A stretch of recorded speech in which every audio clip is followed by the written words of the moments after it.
Hi friends, அஸ்ஸலாமு அலைக்கும். Welcome back to my channel. இன்றைக்கி வந்து சப்பாத்தி, தோசை, சாதம் எல்லாத்துக்கும் ரொம்பவே சூட்டபிளான வெரைட்டியான ஒரு முட்டை கிரேவி தான் நம்ம இன்றைக்கி பார்க்க போகிறோம். இப்போ ஃபஸ்ட் இந்த ரெசிபி ரெடி பண்ணுறதுக்காக நான் 5 முட்டை வந்து எடுத்து வச்சுருக்கேன். இப்போ ஒரு பவுலில் சேர்த்துக்கிறேன். இது கூட கொஞ்சமாக கருவேப்பிலை, மல்லித்தலை, உப்பு, கொஞ்சமாக பெப்பர் சேர்த்துட்டு நல்லா வந்து கலந்து விட்டுக்கலாம். இந்த மாதிரி நல்லா பீட் பண்ணி எடுத்துக்கோங்க. இது கூட கொஞ்சமாக பட்டர் சேர்த்துட்டு நல்லா வந்து கலந்து விட்டுக்கோங்க. கொஞ்சமாக கரம் மசாலா, இஞ்சி பூண்டு பேஸ்ட்டு சேர்த்துட்டு நல்லா வந்து பீட் பண்ணி எடுத்துக்கோங்க. இப்போ குழிப்பணியாரக்கல்லில் வந்து நம்ம கொஞ்சமாக ஆயில் தடவிட்டு முட்டை சேர்த்துட்டு நல்லா வந்து பொரிச்சு எடுத்துடலாம்.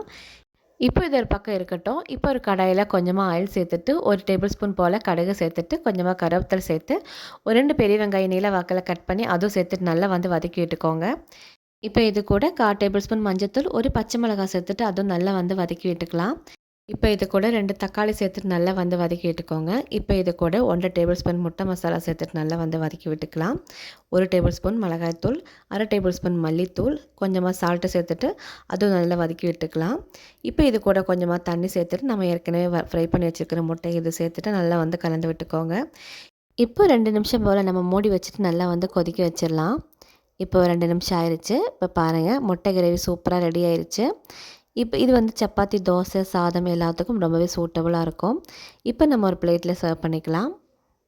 இப்போது சூப்பரான முட்டை கிரேவி வெரைட்டியாக ரெடி பண்ணி எடுத்துட்டோம். இது சப்பாத்தி, சாதம், தோசை எல்லாத்துக்கும் ரொம்பவே சூப்பராக இருந்துச்சு. இந்த மாதிரி வெரைட்டியான ரெசிபியெல்லாம் பார்க்கணுன்னா என்னோட இந்த சேனலை சப்ஸ்கிரைப் பண்ணிக்கோங்க. தேங்க்யூ.